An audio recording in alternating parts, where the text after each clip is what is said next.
Operation തണ്ടറിൻ്റെ ഭാഗമായിട്ടുള്ള വ്യാപക പരിശോധനയുടെ ഭാഗമായിട്ടാണ് UP സ്വദേശി, ഉത്തർപ്രദേശ് സ്വദേശിയാണ് GR എന്ന പേരുള്ള അയാളെ നമ്മൾ 12.5 ഗ്രാം ഹെറോയിനുമായിട്ട് പെരുമ്പാവൂർ വെച്ച് പിടികൂടിയിട്ടുള്ളത്. നമ്മൾ ശക്തമായ പരിശോധന നമ്മൾ തണ്ടറിൻ്റെ ഭാഗമായി ഈ മാസം തുടർച്ചയായിട്ട് നമ്മൾ നടത്തി വരുന്നു. ഈ മാസം ഇതുവരെ നമ്മൾ 4ഓളം മേജർ കേസുകൾ നമ്മൾ പെരുമ്പാവൂർ എക്സൈസ് കണ്ടെടുക്കുകയുണ്ടായി.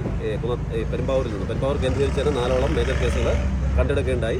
തുടർന്നും ശക്തമായ പരിശോധന നമ്മൾ നടത്തുന്നതായിരിക്കും. വാഹന പരിശോധനയാണെങ്കിലും ശരി, അന്യസംസ്ഥാന തൊഴിലാളികൾ താമസിക്കുന്ന കേന്ദ്രങ്ങൾ സംബന്ധിച്ചാണെങ്കിലും ശരി, ശക്തമായ പരിശോധനകൾ തുടർന്നും ഉണ്ടാവും. അതുപോലെ തന്നെ നമ്മൾ വാഹന പരിശോധന, ട്രെയിനിൻ്റെ സമയമനുസരിച്ചുള്ള വാഹന പരിശോധനയും നമ്മൾ ശക്തമായി തന്നെ തുടരും.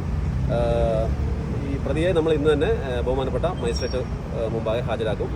ഈ ഓപ്പറേഷൻ തൂഫാന്റെ ഭാഗമായിട്ടാണ് ഇപ്പോൾ പരിശോധന കർശനമാക്കിയത്. അതെ, ഓപ്പറേഷൻ തണ്ടറിൻ്റെ ഭാഗമായിട്ടാണ് നമ്മൾ ഇപ്പോൾ തുടർച്ചയായിട്ട് നമ്മൾ പ്രത്യേകിച്ച് അന്യസംസ്ഥാന തൊഴിലാളി കേന്ദ്രങ്ങളും കേന്ദ്രീകരിച്ചുള്ള പരിശോധന നടത്തി വരുന്നത് ഓപ്പറേഷൻ തണ്ടറിൻ്റെ ഭാഗമായിട്ടാണ്.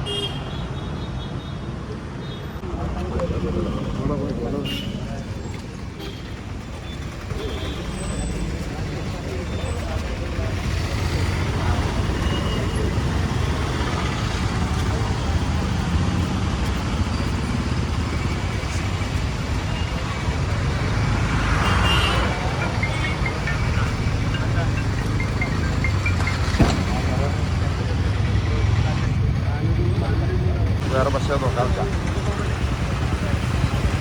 ഞാൻ പറയാം.